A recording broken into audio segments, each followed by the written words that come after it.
Good morning, Anne. Good morning, James. And good morning, everybody. Hopefully, as always, you are all having a wonderful weekend, a wonderful week, whenever it is that you are listening. So here we are again on Sunday morning.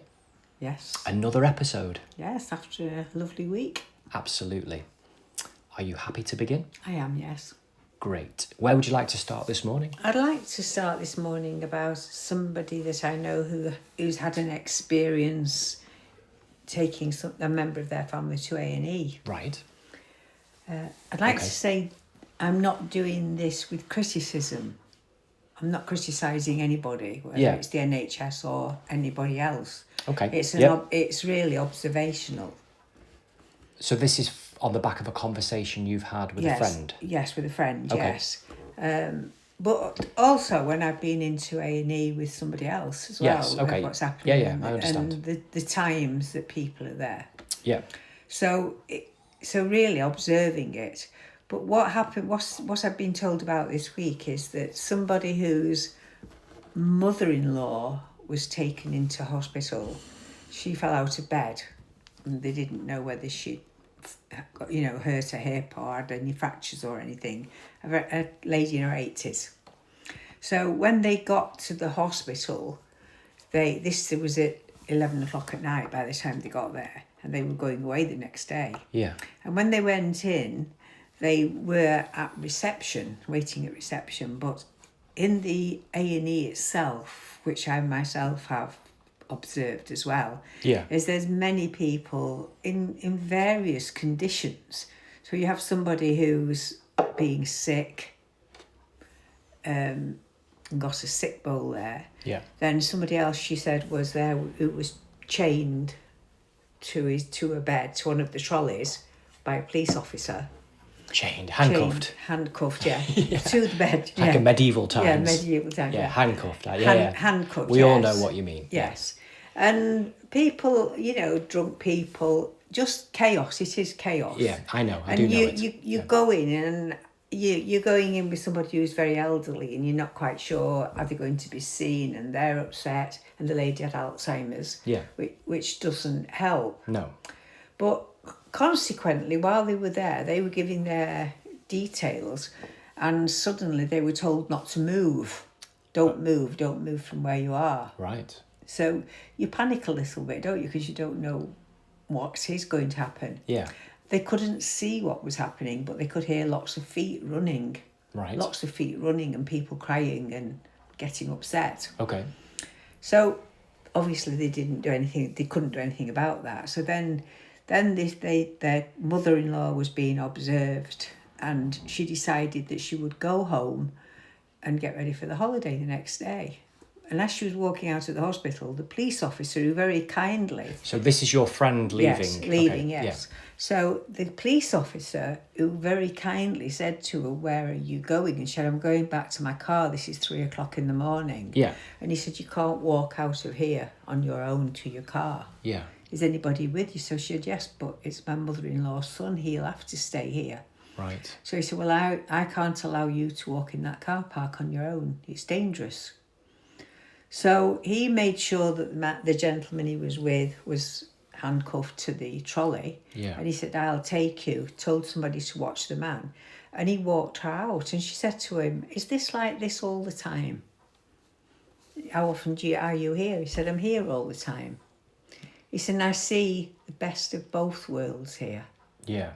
He said, "I see people who are bringing the loved ones in who are upset and really care for them. I see you as with your mother-in-law who you love and are doing your best for her." He said, "But I've got somebody who is chained to a trolley because he's stabbed somebody and somebody stabbed him." Right. He said, "So it's everything." Yeah. He said, the best and the worst of humanity. The best and the worst of humanity. Yeah. So she said, "Well, what was all the kerfuffle about with all that noise and everything?" And he said, "A 4-year-old child who had a heart attack." Oh. And so she said to him, "Well, that must be really unusual." And he said, "No, not now." Really? He said, "You never heard of it before?" "Not now." Okay. And isn't it scary? It's scary what's going on. It's a bit like, it's mayhem, isn't it? Yeah, it is scary. It's upsetting. I've experienced A&E personally myself Yes. as well. I'm sure all of you listening have either been yourself a patient or been with a patient having to go to A&E, to casualty, and it is the best and the worst. It really is. Yes. Dependent upon, which hour of the day and which day of the week, but generally speaking, huge wait times and all, like you say, all walks of life there, and it's chaotic. But you're right, people who are genuinely concerned, looking out for each other, and the staff that I've met, the nurses, the doctors, the healthcare professionals, doing their best, firefighting, so to speak, Yes.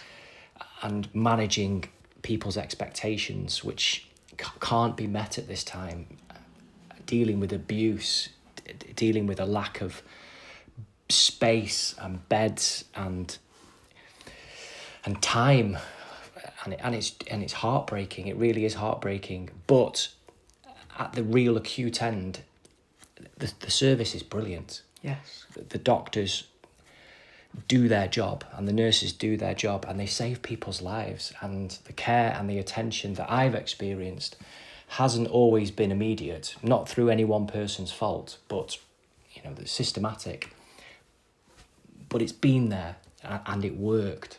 And I do feel the NHS, particularly at the acute end, which is the emergency end, Yes. that's where it comes into its own. It functions well in those moments, and it saves people's lives, and it really is a system that shines at that particular moment. Not necessarily for everybody all of the time, but when it's a real emergency and somebody's in a critical condition, it moves quickly, and often it's a success. The periphery, and unfortunately the wider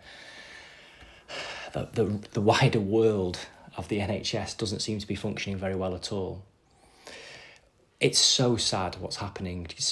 It feels like what we're talking about, that NHS waiting room, that hospital waiting room, A&E, is almost a metaphor. It's almost a microcosm for society as a whole. You've got all the different types of people there from all different walks of life, all coming together, and it's chaotic, and it's with an undercurrent of violence and with an undercurrent of concern. Yet at the same time, there are still people wanting the best and care and compassion and consideration and expertise, but there is a sense of impatience and volatility and hostility and abuse. It's all there, bubbling, simmering, like a tinderbox ready to ignite and really just explode.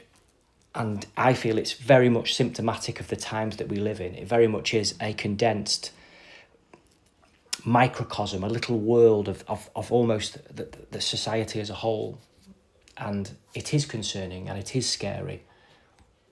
I can only observe it. Yeah. I observe from my background, my own background is, I was on casualty for 2 years at the age of 16. It wasn't called A&E then, it was called casualty. Yes.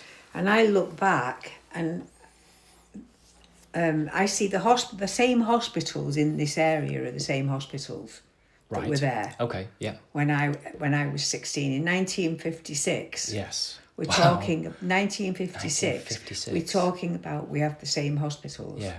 I imagine they're much larger now. Yes. Yeah. Wythenshawe Hospital wasn't Wythenshawe Hospital. It was Okay. Bagley Hospital, and it was the chest hospital. Right. And it was for infectious diseases. Yeah. That's what it was for. People TB. people went for convalescence. They went for treatment as well as convalescence. Yes. Okay, yeah. So that was that hospital. But you see how that's expanded. That's expanded an awful lot of Wythenshawe Hospital. It's massive now. It's absolutely ginormous. Yes. Yeah. And that's just the car park. Wythenshawe, Salford Hospital was there, but it was only Hope Hospital. Yes, Hope Hospital, yes. And that's expanded. Yes, it has. So Park Hospital was Park Hospital. Yeah. That's not expanded so much. Okay. But they have closed Withington Hospital. Yeah. So in actual fact, in comparison with the population, we haven't got enough hospitals in a way. because of the way they've expanded. Now, I might not be right in what I'm saying now, but for me, what they've expanded wards, treatments, clinics, Yeah. but they've not done anything with A&E. That's still more or less the same size in most hospitals, whereas the population is massive now. Yeah. And they haven't got the facilities. So me looking on the outside, looking in when I went into with you to hospital is computers are not making things any better. This is how I see it. Yeah. They would come into casualty. Yeah. Now, Altrincham Hospital, where I was the largest casualty unit in the area. Okay. In 1956. So we were busy all the time. Yeah. But when they came in, we took notes on paper. Yeah. There weren't even, no computers or anything like that. No. So those paper notes don't take seconds. They take seconds to do. Mm-hmm. Whereas you've got a nurse who's got to go away from the patient to go and find a desk where there's a computer, to use the computer, for that information then to go to somewhere else, for it to come back, for her, somebody to find her, or her to go back to the computer to see whether the notes have come through. Mm-hmm. That would have all been done in seconds. Right. And then, obviously, we had to write notes afterwards. Yeah. We had to write the notes up. So, for me, the technology has taken away an awful lot. It's not faster. Right. It's not faster. Well, it doesn't appear to be. No. There are many other factors involved in this, of course. X-rays, I understand, because we had to go they had to have an X-ray, then that X-ray had to be developed in a development room. Yeah. Then that X-ray, you had to then take it to the consultant. Yeah. And the consultant would look at it. Yeah. But now the images go straight from the X-ray department to a computer. Yeah. But many of them get lost and they're not seen. In the air. Yeah. Yeah. I'm saying yes. Yeah. I like you. I don't know specifically. I'm not working within a hospital. So from how I see it is, we're not the heart of the hospital. In one way, is that department. Mm-hmm. Because that's where people are coming in. Yeah. So I think we're not spending. I don't think we're spending enough on those departments. I don't think they're seen as important. I would imagine, I'm almost certain, that the vast majority of A&E doctors and healthcare professionals are all absolutely with you and saying, we want more funding. It would surprise me absolutely if they are not saying, yes, please, to more funding. I don't think it's only funding, I think it's organisation. I think they definitely need more funding. But it needs looking into, because what we have now, we have a society who can't get an appointment at a doctor's. Yeah. So they're going straight to A&E. Yeah, I was going to say, in terms of, we're getting pinched at two ends here. Yes. So the population from 1956 to absolutely 2026. I mean, I don't know exactly what the population was in 1956. In the area, but a lot less. Yeah, but the population of the United Kingdom has grown sharply, particularly in the last 20 years, last 15 years, and there are many factors for that.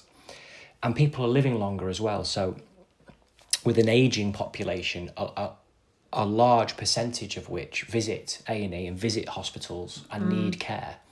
So we don't have a care system that supports people, and we don't have anything integrated into the NHS that can deal with a crisis of care, which is a huge problem. Yes. And it's so big that nobody really knows how to deal with it or what's the best way of going about it, because it would cost an enormous amount of money if it was integrated into the NHS.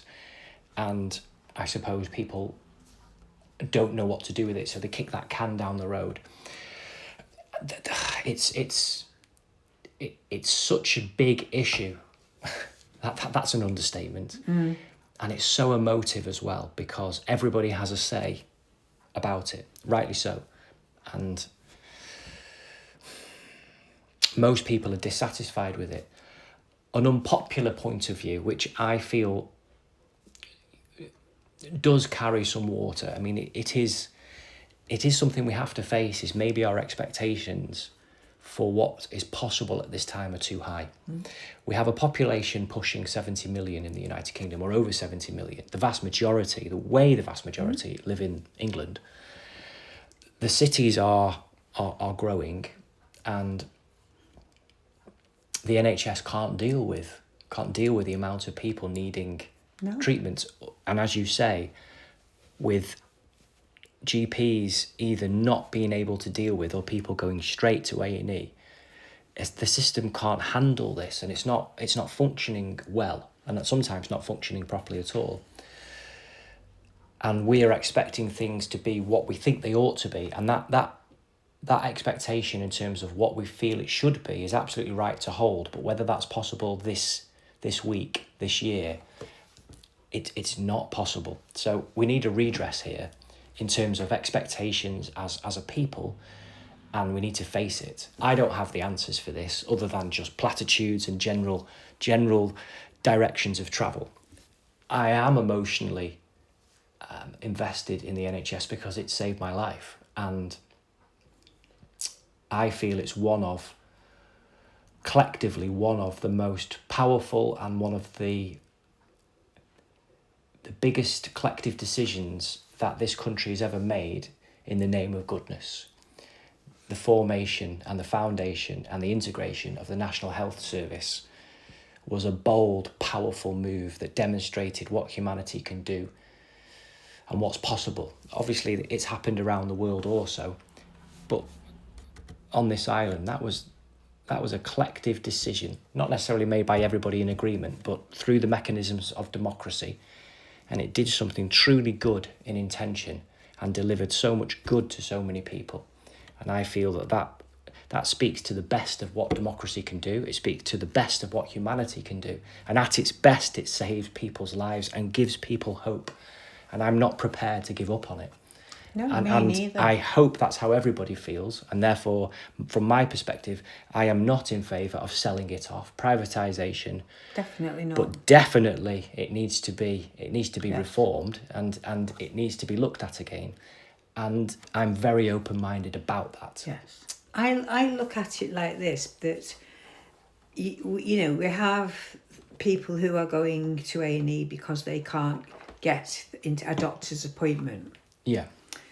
That's unbelievable that we can have an 11-hour... Yeah, this week it was 11-hour wait in Wythenshawe Hospital to be seen. 11 hours. That was the waiting time. Yeah. So... Yeah. That's not, you know, that shouldn't be. It's not functioning. It's not functioning. No. So I look at it like this. It's both, I think. It's the hospitals, the way they're being run at the moment. It's also the doctors' surgeries. But when my children were young, when they were young, the doctor would come out to the house. I wouldn't have to take them to A&E. I would ring my doctor up. Yeah. And the doctor would come to the house, and it would be very rare, because I would never ring a doctor unless it was desperate for myself or my children. And he would come to the house and he would say, "How are Wilf and Alice, Anne?" That's my parents. Yeah. Not, "How are your mum and dad? How are Wilf and Alice? What's your Jack doing these days?" Yeah. You had a family doctor. Yeah, so and the doctor that's knew what you. I'm saying. Yeah, and cared about you. And so he's asking me about my family. I'm married with children of my own. Yeah. But he's asking me how my extended family are. Yeah. What's Jim doing now? And it was that conversation, and I felt safe. I was safe with him. My children were safe with him. Yeah. When I had my second daughter, who was born with a hair, lip and cleft palate, I didn't know what to do. I was born with this child, and I was put into a room on my own because there were complications with myself and her. And I'm laid there. She was born at 5:30. 7 o'clock, my doctor walked into the hospital, into the room I was in. Yeah. And I said to him, "What are you doing here?" He said, "I've come to see you, Anne. How are you?" I said, "How do you know?" So he said, "They've rung me. The hospital have rung me and told me about it." I said, "I don't know what to do." He said, "It's already arranged. She's going to see Professor so-and-so. I've arranged it for her. Everything's going to be fine." Yeah. Now, that's a family doctor who cared. He really cared about his patients. Yeah. So I think we've got to bring And we've care lost back. that. We've We've lost lost that. care in Yeah. everything. Yeah, we have. So that's what I see is like the lady who went into hospital and had to wait, the mother-in-law of this person. She shouldn't have had to go from a care home into an A&E. A doctor should have gone into the care home. Yeah. What on earth is that about? That you're taking somebody from a care home with nursing care into for her to sit in A&E and listen to all that? Yeah. Yeah, When I agree. her own GP should have Yeah. been going, or Yeah. one that's with the care home. A huge overhaul is needed. And it may take a while. It may need to happen quickly, but it still may take... Yeah. It may take decades to make real transformational change. I mean real transformational change. Decades of focused, collective work and support from everybody. And, bipartisan political agreement to sort this out. And a consensus to put political differences aside and work together. I think I don't think... No, I don't. I know in my own knowing that it will not be possible for lasting, true, meaningful, impactful change with our National Health Service without that decision. And it's going to be difficult. And we're going to have to make some sacrifices.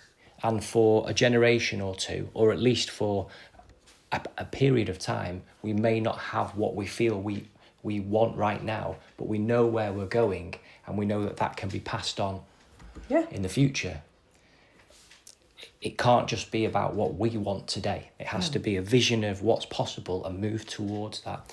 And in doing such, I actually think things would move a lot quicker. If we accept that it's going to take time and it's going to require everybody to work together, those decisions, as idealistic as they are, and they are idealistic, but it moves things much, much closer to possibility. Even just the thought about them, even just the acceptance of them, makes it more possible. Because it's breaking down barriers, and it's shifting people's mindsets, it's changing attitude, and it creates a sense of momentum and of a can-do and of yes, we can, and let's work together. But isn't that in everything what you're saying, in Absolutely, every aspect yes. of life? Yes. If I take it down to, I'm not saying it's a basic job because I think it's a very, very important job. Yeah. Is service. Yes. So we're in service, whether we're a nurse, a doctor, or whether I'm a waitress in a restaurant. Yeah. I'm in service, and I don't think people are being trained to serve, which is a wonderful job to serve. Mm-hmm. You don't have to just be a doctor. Don't have to think you're important. If I go into customer service, you're talking about. Yeah, I'm talking about customer service. Yeah. So when I was younger, if you went into Joe Blogg's cafe, which isn't posh, the tables were all set ready when you went in. They were all clean. Standards. Yeah. Standards. Yes. So it was lovely. It was lovely to go in. Yeah. And when I ran a hotel, my husband and I, for a year, we ran a hotel. And in that hotel, what we said to the staff was, never come back empty-handed. Yeah. When you go out to serve somebody, you always clear a table on your way back. Absolutely. It's not rocket science, is it? To get the standards up is not rocket science. No. I think it needs care. I feel life needs care.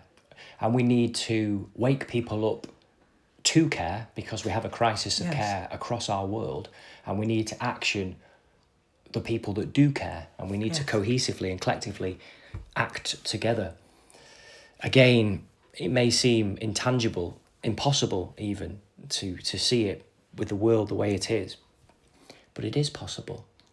And choosing to face it together is the first step, and it's a huge step to changing things, because it can change how we feel. Even though our outward situation may not be any different, it could even be worse, but we feel different about it, and we're moving towards it, and we have a different attitude, and we have a collective attitude. That makes such a difference.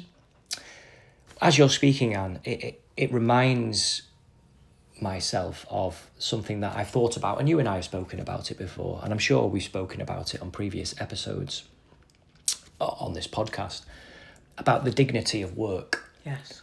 It's vital, it's so important. It gives people a dignity, and I recognise that deeply. And it doesn't matter what your job is, there is an honour in it, and there's a dignity in it, and it being a part of life, and it providing something that somebody wants or somebody needs, whether it be a service, whether it be a skill, whether it be a medicine, administering medicine or giving somebody a haircut. It doesn't matter. We're all working together. We are all helping each other. There is a deep human dignity in it, and I feel we've lost touch of that. It doesn't matter whether you're the paper boy or paper girl, or you're the milkman, you're a firefighter, you're a police officer, you're a lawyer, a solicitor. Well, same thing. Lawyer, well, maybe not. Lawyer, solicitor, or you're a plumber or a baker, a candlestick maker. The full spectrum of life. Everybody has their part to play. And we're all working together, and we're all supporting each other, and we all need something from each other at certain times. Sometimes it may only be one moment. You never really want to see the heart surgeon, do you? No. Or you certainly don't want to see the firefighter pull up outside your house with the sirens flashing. But in that moment, you need them, and you don't need anybody else. That's who you need. But if you need a haircut, you go to your hairdresser or your barber. Yeah. If you want some fresh fruit and veg, you go to your greengrocer on the corner. For specific moments and times, there is a person or people, and an industry, a service, a shop, something to access that provides what you need. And that being as human as possible, and I feel this is what you're talking about within a hospital, as much human contact as possible keeps that dignity alive and keeps us in contact with each other. And like said, we all have our part to play, and I feel we've lost touch of that.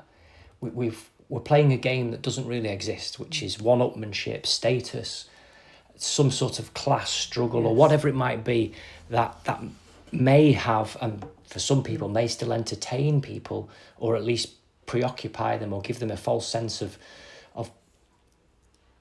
ambition or social mobility, or I don't know, sort of aspiration. But I would say that it's a false dawn in some respects, because the dignity in work is in all work and for all people, but not equally in fact, but in opportunity. We've got somebody, before we finish, we've got somebody who comes to us to do some work here in the house. Yes. We've had work done, like lights put in. Yeah. He does lots of jobs. Yeah. Who is absolutely immaculate. Yes. Builder. Yeah. Bob the Builder. Bob the Builder, Bob the Builder. And he is called Bob the Builder. Yeah. But he's immaculate, isn't he? Yeah, he's brilliant. It's brilliant. Unbelievable. I've never seen anybody work like it. But I know some people might say, it takes ages. But what a pleasure. Yeah. To see his workmanship. Yeah. But also to see him, how tidy he is, with beautiful dust sheets that are cleaner than my curtains. Yeah. So that's pride He's in really work. pleasant as well, isn't he? He's very, very pleasant. He's brilliant at what he does, and he's genuinely a good man. Yeah. Yeah. And that, to take pride in your work like that, we all should, shouldn't we?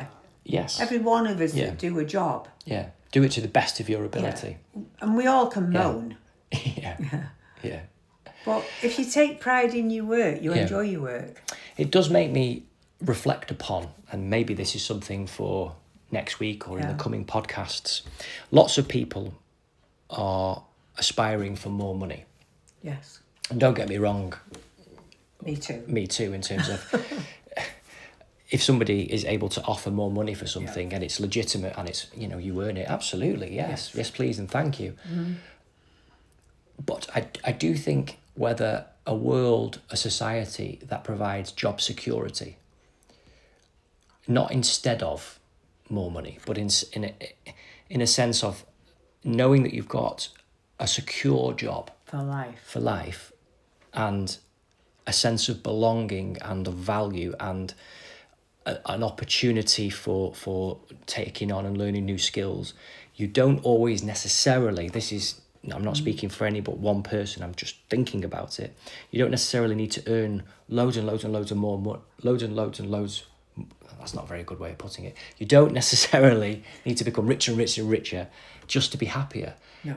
Because the freedom or the security of knowing that you are secure within your work frees you up from certain worries and concerns, and you're backed up by a really good pension and insurances that secure you. A job for life. Yeah, that enable you to make decisions in the medium long term that can give you, a sense of happiness, a sense of place.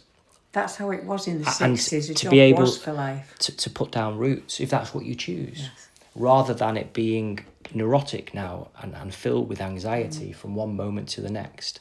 People don't know if their employment will last. People are job hopping, trying to improve their careers, trying to improve their CVs, trying to angle themselves as they climb the career ladder. Working from home. Yeah, to enable them to earn more money, which I absolutely understand. We're all a part of that.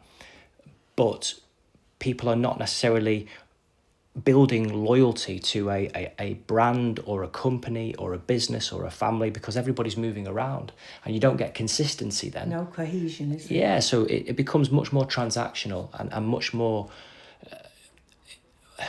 migratory. Every, not just in terms of nation to nation, but from job to job, from company to company. Yes. Loyalty's gone. So everybody's moving around everywhere. And that's not a criticism. No. I'm just observing it, thinking maybe it would be better if we had people who were able to put down roots. Yes. We all need roots. Yeah. An interesting pocket. We've covered quite a bit there. We have, yeah. Well, I hope, I don't know if you know, but I really do hope that your friend's mother-in-law is okay. Yes. And I also really do hope that little child is okay. The 4-year-old, I really do hope. You're saying no. No. That's really sad. It is sad, isn't That it? is sad. Well, I have no idea who they are, but my thoughts just go out to the parents because I can't think of any worse news, to be honest with you. No. I just really can't. No. All the more reason for us to find hope and to work together and to put this right. And we can't do it apart from each other. We can only do it by coming together. So I suggest strongly that we put whatever political persuasions, whatever beliefs, worldviews that separate us aside for the most important moments in our lives and for the most important decisions. And if we can't sort out our health service for our children, our grandchildren, our children, and for our parents and grandparents, then who can we do it for? So I'm sure everybody, all of you listening, in sentiment and in feeling, and hopefully in choice as well, we all agree upon that. Yes. And together we can make a difference. We really, really can. And even thinking about it and opening ourselves up to the possibility, it shifts the dial. Even if it's only just a tiny percent, it shifts it in our favour. Yes. So let's focus on that. Well, there you go, Anne. Okay. We've come to the end. That went quickly. It did. Well, thank you very much. And thank you all for listening and for all of your support and your encouragement as always. I know a number of you like and share this podcast, so thank you. It makes a huge difference. So yes, please subscribe to our YouTube channel, Vibes Sunday on YouTube. Like and share on the social media platforms. Please leave a comment if you'd like to. Let us know what you're thinking, and or if you have any questions or topics or themes you'd like us to explore. Anything really. Yes. It would be wonderful to hear from you.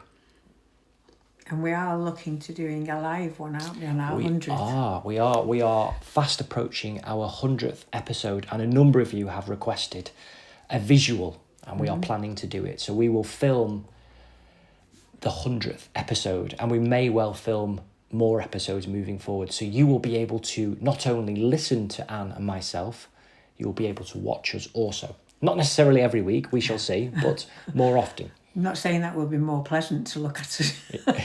Yeah. Hopefully. Hopefully. Brilliant. Well, have a wonderful rest of your weekend, everybody. A wonderful week. And as always, we look forward to being with you and speaking with you again next Sunday morning. Okay, everybody. Goodbye. Bye. Bye-bye. Bye.